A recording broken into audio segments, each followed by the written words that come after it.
Format debat Capres-Cawapres di Pilpres 2024 berubah. Tidak ada putaran debat secara terpisah yang khusus hanya dihadiri Capres atau Cawapres saja seperti pada Pilpres 2019. Komisi Pemilihan Umum KPU mengubah format debat Capres-Cawapres pada pemilu 2024.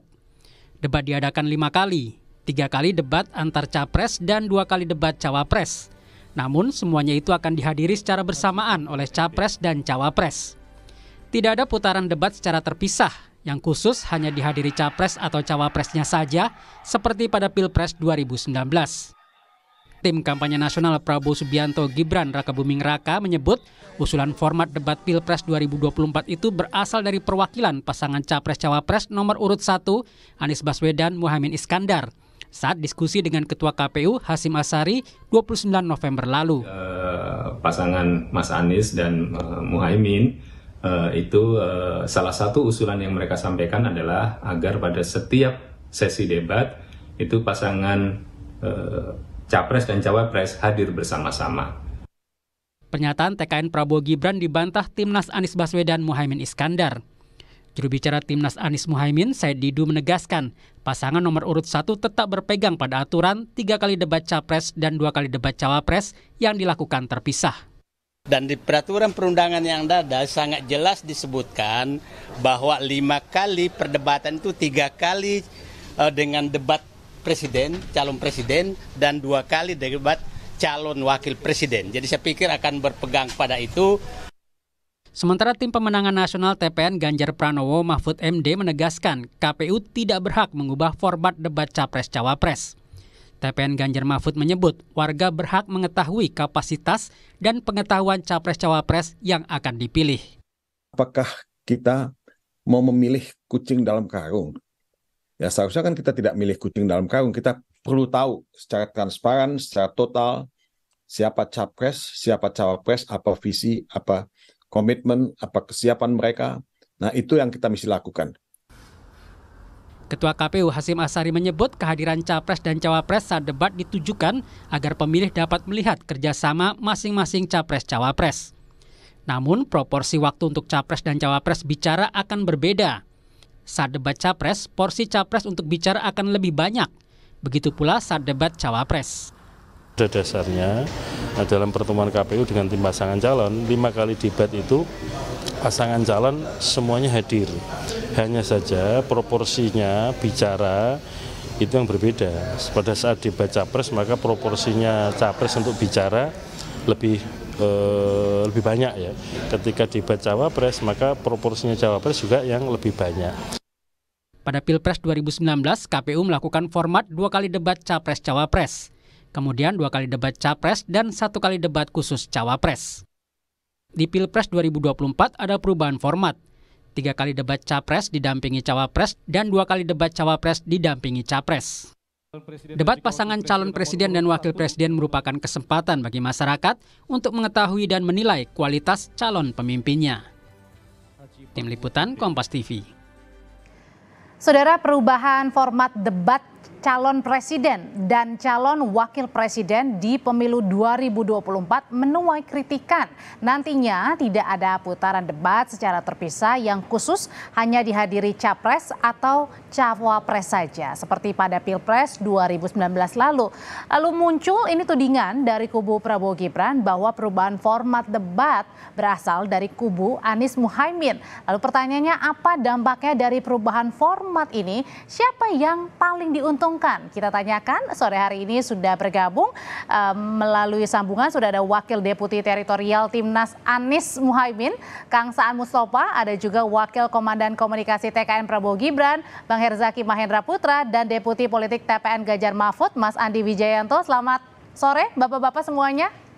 Sore. Ya, selamat sore. Sore Bang Saan. Selamat sore. Ya, untuk yang pertama ini saya akan langsung tertuju kepada pertanyaan kepada Kang Saan. Jadi Kang Saan, ini kan Mas Derajat Wibowo, anggota Dewan Pakar TKN Prabowo Gibran, bilang bahwa usulan perubahan format ini datang dari kubu Anies Muhaimin. Benar nggak sih seperti itu? Tapi jangan dijawab dulu Bapak-Bapak karena kita akan jeda sejenak.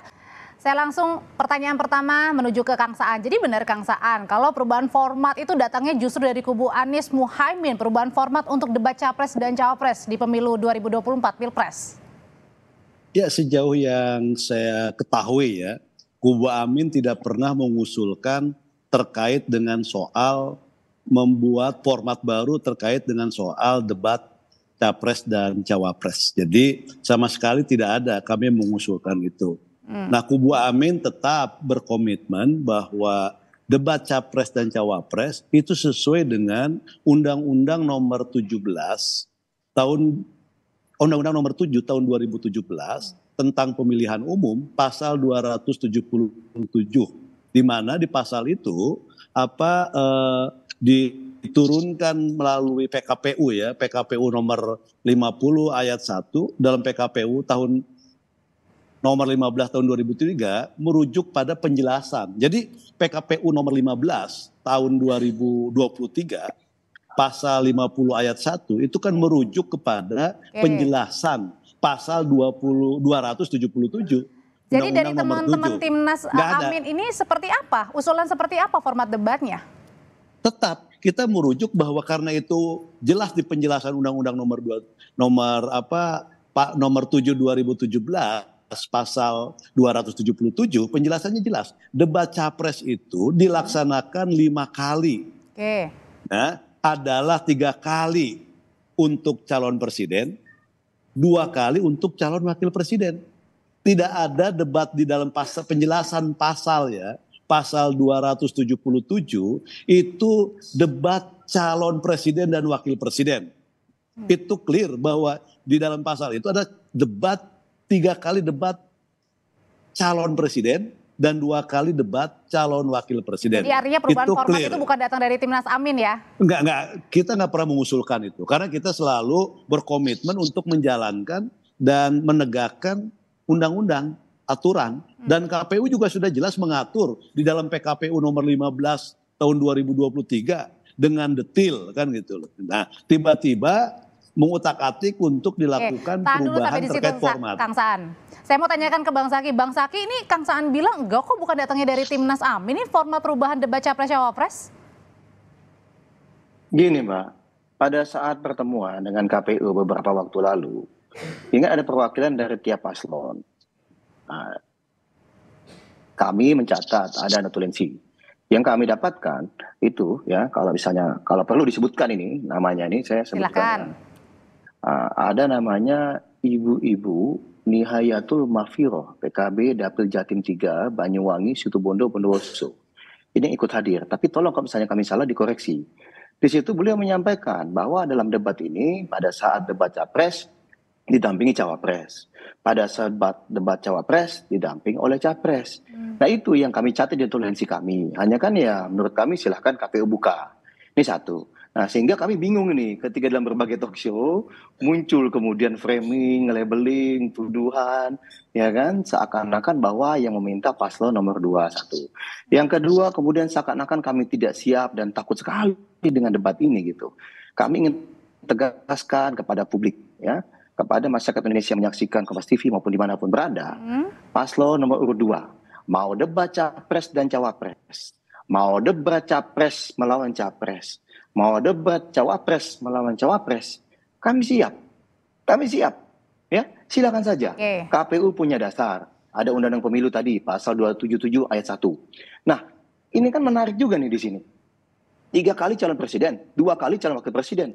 Ada yang menyampaikan ke kami memframing, Bang ini kan tidak ada catatan untuk didampingi calon presiden didampingi wapres atau calon wapres didampingi oleh capres. Lah kan tidak ada juga larangan untuk didampingi, kan begitu. Nah yang kemudian menjadi pertanyaan besar, setahu kami, seingat kami 2019 bagaimana debatnya? Kok seakan-akan katanya diubah gitu dari 2019. Nah 2019 aja formatnya berubah loh dari undang-undang. Kan yang ada 2, setahu kami ya 1 Capres-Cawapres. Tapi tidak ada pendamping masing-masing. Tidak ada pendamping. Tetapi waktu itu kan hanya 1 kali Cawapres. Padahal kalau kita bicara undang-undang, itu seharusnya 2 kali. Jadi maksud kami begini Mbak yang kami sampaikan. Janganlah kita dalam berpolitik kali ini, berkontestasi kali ini, yang sering kali dilontarkan tuduhan. Ya kan? Habis itu bicara kecurangan. Kan begitu, bolak-balik ini yang disampaikan. Tapi ternyata kan terbukti tidak ada satupun dari kami. Pada saat bilang kami curang, katanya tidak netral, netralitas nih ya. Nggak taunya kepala-kepala daerah mana nih yang nggak netral, Balik yang lagi terbuka Bang, di publik. Begitu, nggak maksud saya gini. Maksud saya gini, ke tema ini hanya rentetan-rentetan, ya, tembakan-tembakan peluru kosong, ya kan, yang seakan-akan berupaya memframing tadi bahwa Pak Prabowo, Mas Gibran ini katakanlah begini dan begitu. Padahal kenyataannya tidak begitu. Ya kan? Kalau kami kita fokus saja lah, ya. Kita ikutin aturan KPU, ini aturan KPU, ya kan? Undang-undang, ayo kita ikuti. Bentar. PKPU-nya nanti apa? Kita ikuti. Mau ada debat cawapres 2 kali. Oke, jadi kami semuanya nggak masalah ya format apapun ya Bang Zaky ya. Kami siap. Yang penting sesuai dengan aturan dan janganlah tolong melontarkan tuduhan, ya kan? Ini itu. Ya di luar publik janganlah, kita berpolitik tolonglah gitu loh, ya kan, nggak perlu panik kalau surveinya masih jauh sampai di bawah. Di situ Bang Zaky. Itu aja. Saya mau tanya ke Mas Adi sebenarnya kalau dari tim sendiri ini pengennya formatnya seperti apa sih, sama kayak di 2019 atau ada juga pengen perubahan di 2024? Kami sudah menyampaikan permintaan tertulis hari Jumat jam 4 sore sesuai permintaan KPU. Jadi tadinya berharap hari Senin ini ada rapatnya, ternyata belum diadakan sampai tadi sore. Kami juga belum tahu rapat di KPU untuk membahas format debatnya apa. Yang kami ketahui baru 2 kesepakatan bahwa 5 debat diadakan di Jakarta dan tanggal. Itu yang sudah disepakati. Format debatnya, tema debatnya, bagaimana rinciannya, nah itu yang belum disepakati karena belum dibahas, dan kami sudah mengajukan secara formal tertulis sesuai ke permintaan KPU 5 di Jakarta. Kami sudah detail dengan topik-topiknya, kami sudah detail.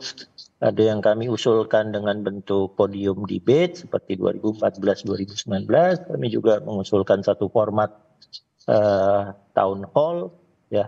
Jadi sudah disepakati tempatnya dan waktunya ya. Kalau formatnya, Mas Adi?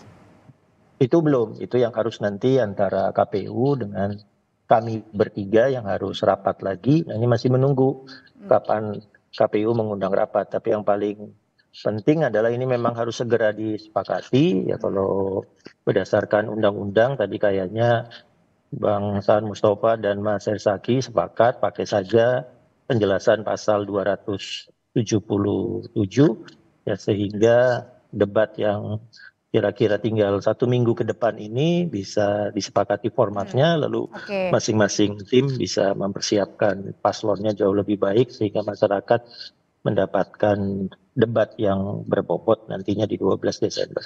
Oke, saya balik lagi kalau gitu ke Kang Saan. Kang Saan ini penilaian perubahan format ini sebenarnya menguntungkan siapa sih Kang? Dan tadi Bang Zaky juga bilang jangan dong di framing.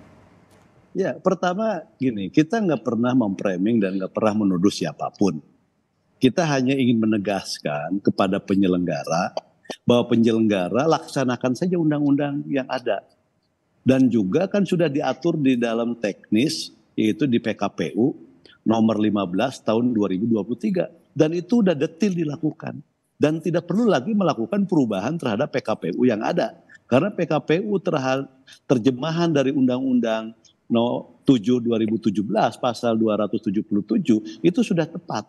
Jadi itu yang kita tegaskan ya. Jadi sekali lagi saya ingin tegaskan bahwa kita tidak memframing dan tidak menuduh siapapun. Kita hanya menegaskan agar KPU jalankan dan laksanakan apa yang sudah ada. Itu artinya satu. Jangan ada masing-masing pendamping gitu. Ya tetap dengan nggak ada pendamping. Tetap ya itu kan di undang-undangnya jelas. 3 kali untuk calon presiden, 2 kali untuk calon wakil presiden. Dan kalaupun ada KPU mau berinovasi terhadap undang-undang dan terhadap PKPU, maka inovasi itu jangan sampai menimbulkan sebuah spekulasi-spekulasi yang lain kan gitu loh kan gitu. Emang jadi, spekulasinya apa Kang? Gini, enggak, kita kan bukan nanti kan orang nanti seperti Bang Zaky sampaikan, dituduh ke sinilah, inilah, itulah kan gitu. Jadi maka KPU firm saja dengan undang-undang, tidak perlu misalnya itu mengeluarkan wacana-wacana yang sekali lagi itu menjadi kontraproduktif. KPU tugasnya menjalankan. Kalau KPU punya rencana untuk misalnya melakukan perubahan karena situ udah ada aturan undang-undangnya, KPU ya bilang aja ini mau dibawa ke DPR, apakah nanti di DPR setuju atau tidak, tapi jangan berwacana dulu. Nah itu selalu diingatkan oleh DPR. Gitu ya, kalau ya, gitu. Itu. Oke, itu udah waktu terus. Oke, dari Timnas Amin ini inginnya udah tetap sama aja, jangan ada pendamping dong masing-masing, biar dengerin deh capres-cawapresnya ngomong nanti bicara di debat, Bang Zaki. Iya, kita gini, ingin sekali lagi, kita ingin Bang dengan Zaki, adanya format ini. Oh, silakan. Oke, Bang Zaki dulu. Bang Saan nggak salah, soalnya tadi dipanggil Timnas Amin gitu.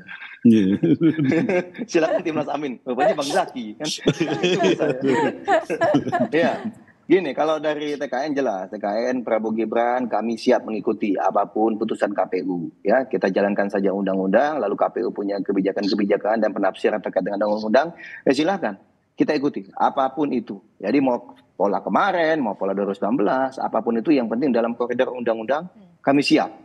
Ya, kami siap. Yang pasti tadi, yang penting tolong tadi segera putuskan saja. Lalu kita semua ayo saling menyepakati dan menerima selama sesuai dengan undang-undang. Dan tadi mari kita sama-sama persiapkan diri dengan baik saja. Tidak perlu mengurangi, tidak perlu menambah, apalagi kemudian menuduhkan, memframing, melabeling. Kami siap. Jadi apapun formatnya, debatnya seperti apa, siap ya? Iya, ini kan sesuai dengan undang-undang saja kita ikuti. Ya, pasal 277 ayat 1 sudah ada penjelasannya, kami ikuti. Nah, intinya kalau dari TKN, Pak Prabowo, Mas Gibran siap. Jangankan di forum debat ini, bahkan di berbagai tempat lain pun ya mungkin saja, dan sudah sering kok kan, banyak sekali, mohon maaf nih. Kadang-kadang bertemu dengan masyarakat, itu jauh lebih kritis loh dibandingkan dalam forum debat. Karena kok masyarakat kan, kalau dalam debat kan hanya dipot 2 menit selesai, kan begitu. Kalau dengan masyarakat ini nggak bisa 2 menit, bisa berulang kali. Oke, jadi Pak Prabowo dan Mas Gibran ini siap dengan format apapun. Sangat siap. Sangat siap, kita ikuti apapun keputusan KPU, kami ikuti. Oke, kami menghormati putusan undang-undang. Oke, Mas Andi, kalau Mas Ganjar dan juga Pak Mahfud ini kan kelihatan santai gitu ya, santuy gitu ya. Artinya bisa dibilang sudah siap menghadapi juga nih debat apapun formatnya.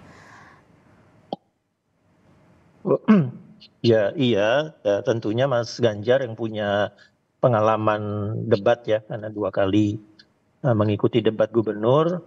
Pak Mahfud memang guru besar, sehingga tentunya kemampuan narasinya baik, tapi belum pernah dalam karirnya mengikuti debat pemilihan, sehingga tetap saja harus kami persiapkan.